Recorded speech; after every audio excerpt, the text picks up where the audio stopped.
Devastated Debbie wept as she sat alongside older son Zach, 24, for her first interview since Jay's body was found. Jay Slater's mom recalled how she just screamed when police in Tenerife told her a body had been found. Debbie Duncan got a call from cops on the island on the morning of July 15th, asking her, Jay's dad Warren and brother Zach to go to the station.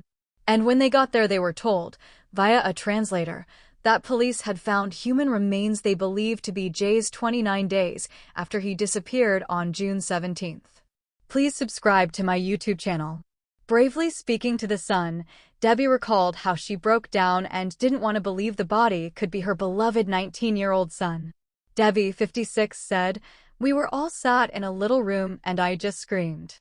I don't really remember what they were saying. I wanted to see him, but it wasn't possible. I was just in a state. They hadn't formally identified him then. They just said human remains, and we believe it could be Jay. They said they had his bag, his trainers, his shorts, t-shirt. I had to see them to be 100% sure it was him, because I couldn't process it and was in denial. He had been taken to the mortuary up at Santa Cruz." Debbie told how she, Zach and Warren made the somber journey an hour's drive away to the mortuary. But they were heartbreakingly urged not to see Jay's body, which was tragically found in a ravine in northwest Tenerife.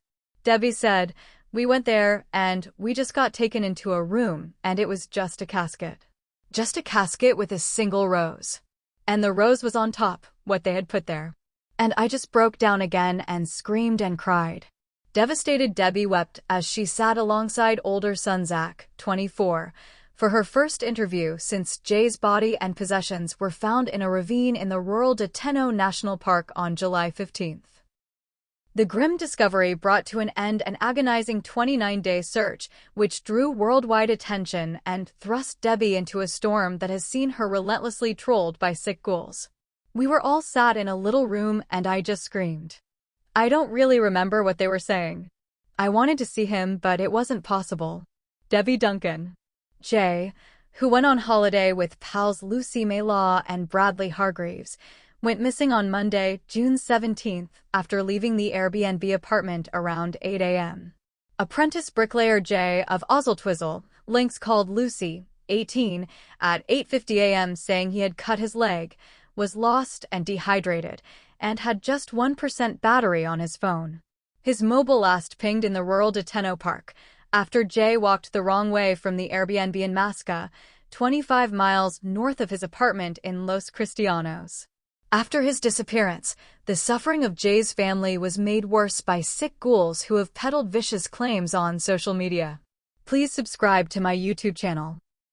In her first interview since Jay's death, Debbie told The Sun how vicious trolls have destroyed her with thousands of calls and messages.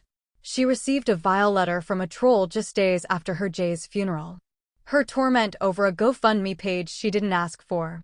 How Jay really got caught up in gang attack that landed him with conviction. In her final call to Jay they said, "I love you."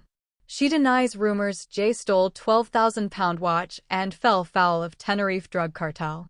Jay was popular lad who didn't deserve trolls' abuse.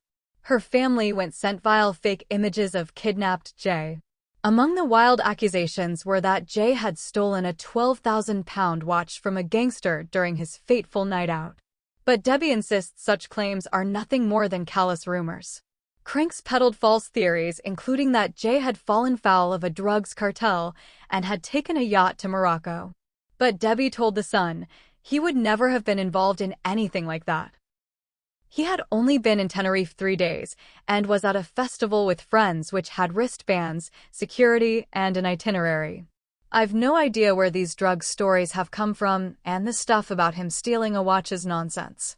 Debbie slammed trolls who have been hounding her family and spreading nasty comments and baseless claims on platforms such as TikTok and Facebook. She added, "The people saying stuff about him didn't know Jay and they don't know us. He hasn't been here to defend himself against all these horrible stories that were going on around the world about him." Debbie also said the teenager was guilty by association over an attack that left him with a conviction. Critics of Jay and his family have recirculated online stories about Jay's involvement in an assault on a 17-year-old in 2021. Victim Tom Hilton was left with a head wound after he was attacked by a group of youngsters with weapons, including a golf club and axe in Rishton Links.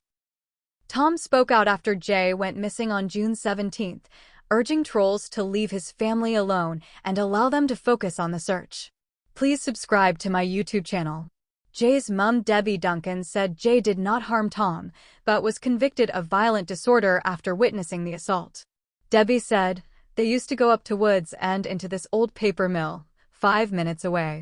This one night there was an incident where there were probably a couple of hundred people there. A lad, who was older, got attacked by what he described as 20 kids. They were appealing for witnesses, and I said to Jay, I think you should go and do a statement. So I took him myself to Blackburn, Greenbank Police Station. And he gave his version of events, which that Tom was already on the ground when he saw it, and he was at the back. I didn't think anything of it, but the following April, a letter came through saying that Jay was being charged with violent disorder. Jay attended the trial and Tom stood up in court and said that he didn't remember much about it. But Jay was kind of found guilty by association, and I don't think he struck a blow or harmed Tom. Because Jay's in the limelight, they just want to say every bad thing that they can say about him. He was a lovely boy and wasn't a bad person." Debbie Duncan. Debbie added, "I would just say that loads of kids get into trouble when they're younger. There's grown men, dads, granddads, who get done for violent disorder for a fight that breaks out, say, outside a football stadium most weekends. But because Jay's in the limelight, they just want to say every bad thing that they can say about him. But they don't know Jay and are dragging up all things that they don't even know about. They don't know his background and his upbringing with a loving family. He was a lovely boy and wasn't a bad person. I had Snapchat so I could communicate with him. He had a French bulldog, Buster, and he would be sending me snaps when he was out with the dog." Subscribe the channel to get such videos.